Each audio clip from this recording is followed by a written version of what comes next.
If you look down under the Niceville UMC logo, you'll see a picture that looks a little bit like this. In fact, it looks exactly like this because it is this picture. This picture is basically, it's an outline of two things.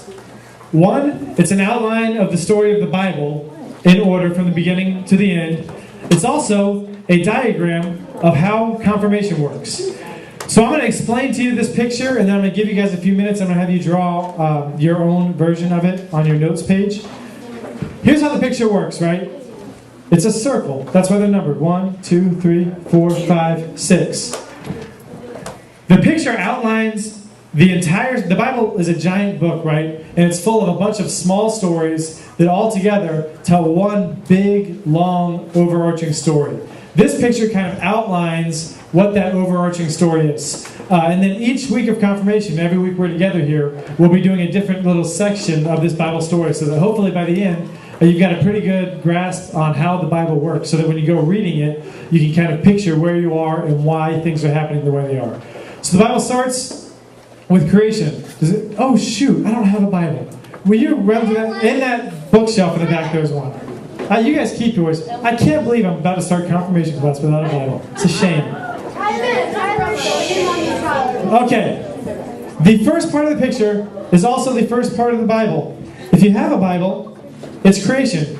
Does anybody know some of the things that happen in the creation story? Yes, EJ? Yeah, light was created. Go ahead. Plants are created. There was like 7 days. There were 7 days.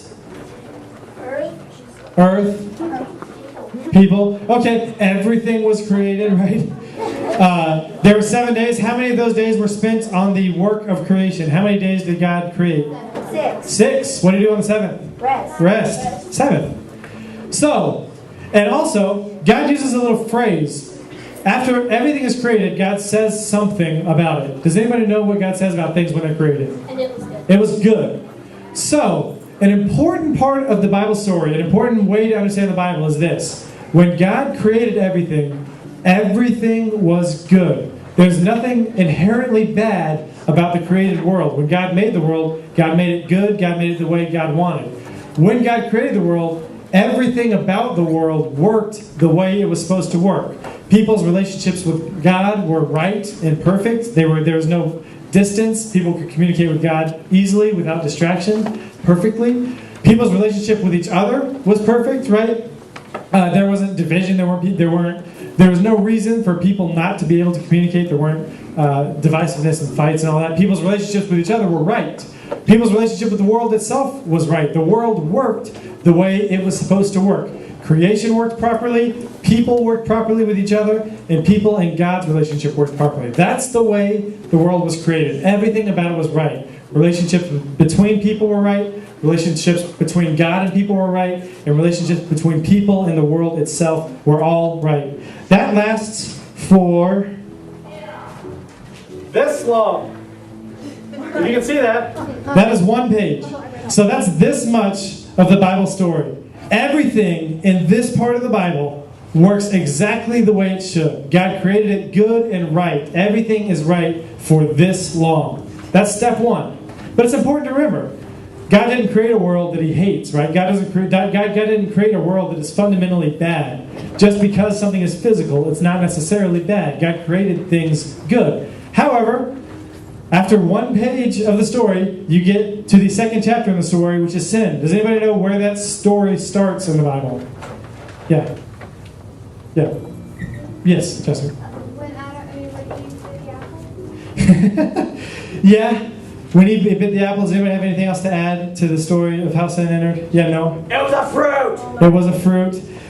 It was a fruit, but not just a fruit, right? Does God have something against fruit? No? If you've already answered, put your hand down, because I'm not going to call on the same people all morning. Yes? Sin, all evening. Shh. Yes, the basic gist of the story is this. God created humans. Humans ate a fruit. That made sin into the world. However, that is not logical. God doesn't have a thing against fruit. What is the point of that story? It's not about people eating fruit. What is it about? You disobeyed God. Yeah, people disobeyed God. Yeah.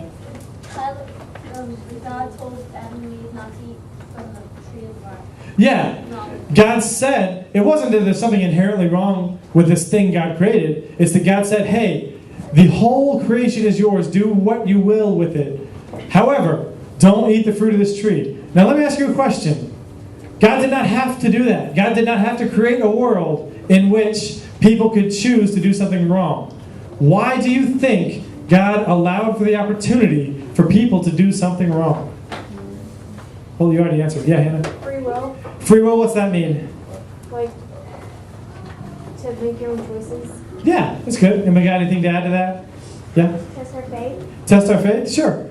Yeah, I think that's a good way to talk about it. God doesn't force us to do what God wants. When God created the world, it was perfect and right? Isn't that what we just said? The world was made the way it should be. However, when the world was made, God allowed for the potential for people to make choices, even if those choices were wrong. So, we can deduce from that God, it is good and right for us to have the ability to make choices. Because when the world was created the way it was supposed to be, God gave us the ability to make choices. It's built into our nature. And a lot of you, this doesn't usually happen in confirmation, but everyone who told the story said Eve did it. We're going to address that real quick, and Allison will probably talk about that a little next week. Adam and Eve both chose to do what God didn't want them to do, and so did you, and so do I. And if no one in the world would have done anything wrong until it got to me, and I still had the choice, it would have been me. And if no one in the world had done anything wrong until it got to you, it would have been you. You know how I can tell? Because you can stop doing what's wrong right now if you want.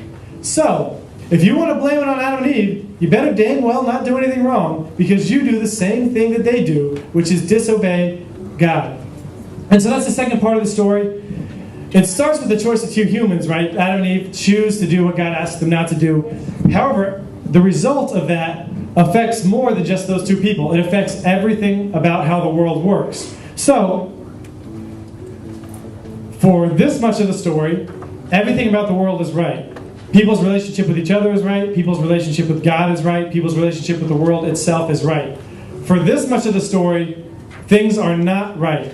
As a result of sin, as a result of people choosing to do what God told them not to do, everything about how the world works is affected. People's relationships with God are broken. People's relationships with each other are broken. If you want to journal on the first 5 chapters of Genesis next week, you'll see that immediately after people choose to do what God doesn't want them to do and introduce sin in the world, they start killing each other. That happens right after that. So people's relationships with each other is messed up. People's relationships with the world itself is messed up. God talks about, as a result of sin, the world no longer works the way God intended. It's going to be more difficult to farm. It's going to be harder to have kids. It affects literally everything about the way the world works. And a good thing to remember about that, again, we're going to spend more time on this next week, but a good thing to remember about that is that there are some things in the world that are broken because people make bad choices. Like, for instance, there are people who are hurt, people you know that are hurt, because other people make decisions to hurt them. There are some consequences of sin that happen directly because of people's choices. Some of you make bad decisions, you talk trash about your friends, and that hurts your friends. Sometimes sin is a direct result of people's decisions. Sometimes sin is a result of the way that we live in a world that's broken. So, like, for instance, the tornado just went through Texas, tore up a bunch of houses. People's lives are ruined. That did not happen because someone in Texas made a bad decision. That happened because we live in a world where literally everything is affected by the presence of sin. So, like, every once in a while you'll see somebody get on TV and say, oh, if only those people in that town in Texas weren't so bad, then God wouldn't have sent that tornado to tear up all their houses. What I'm saying is this.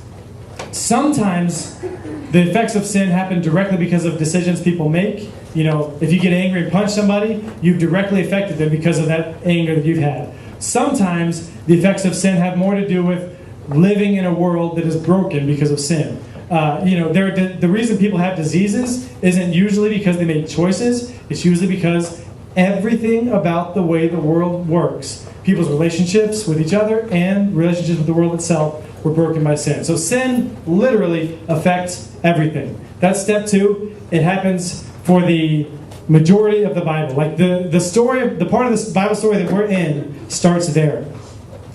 The rest of the story, starting immediately after the introduction of sin, the rest of the story of the Bible is the story of what God does to make right the effects of sin. The story of the Bible isn't just about us being bad. The story of the Bible is about what God does to set right the effects of sin. Sin breaks up relationships between people and each other, between people and God, between people and the world itself. The rest of the Bible story tells us what God does to set right all of those relationships that are broken. This is the first half of the Bible, this part hanging down here. It is the part, if you were Jewish and not Christian, this would be your whole Bible. Does anybody know what that portion of the Bible is called? Anybody who has not answered a question yet? Yeah, what's it? Torah. The Torah? Yeah, the Torah is the first 5 books, part of a bigger selection of books which have a different name. The Torah is good, though. That's fantastic. No, the Pentateuch. You're right. It is the Torah. Pentateuch is the first 5 books of the Torah, which are the Old Testament. Nice. You stumped me. And I have a degree. Yeah. More commonly, the Old Testament. The Old Testament is the first half of the Bible story. I say half, but in reality, in number of pages, it's probably about 75% of the Bible is the Old Testament. Who can tell me, who has not answered a question yet, can tell me any 1 or 2 things they know about the Old Testament? Who has not answered a question yet? Yes, Cindy? The Old Testament, God created the earth. Yeah. Creation is in it. That story we just told is in the Old Testament. Anybody else know anything at all about what happens in the Old Testament? Yeah, Robbie? Before God went down to hell and took the keys of death, everyone would go to hell. No, I don't think that's right. We're talk about that, but I would not categorize the Old Testament that way. My grandma. That's some people believe that. That's not something we're going to teach here. Have you answered yet? I can't remember. No, we didn't. Okay, go ahead. What's something you know about the Old Testament? Alright, it is the story of before Jesus came to this earth. Yeah, good. And it was also a story of Israel. Yes, perfect. The way you can tell the difference between the Old Testament and the New Testament is Jesus living and walking in a human body is the start of the New Testament. Anything that happens before Jesus came to earth, anything that happens before the Christmas story is in the Old Testament. The Old Testament is the story of Israel. Israel is a nation that God chose, set apart, and gave a bunch of laws, told them how to live. And we're not going to do justice to the Old Testament while I'm explaining it to you right now, but generally speaking, this is what the Old Testament's about. Everything in the world is broken because of sin. God gives the people a covenant. A covenant means something like a promise or a deal. He gives them a structure to live by that helps set right the things that are set wrong because of sin. That covenant has a lot of things in it. It has a bunch of laws that regulate what people can eat, what they can't eat, how they worship, when they worship, where they worship, when they work, how they work. It governs everything about their lives. God gives them all these things that they need to do. And He also, part of that covenant system, part of that deal or agreement or pact that God had with the people is this sacrifice system.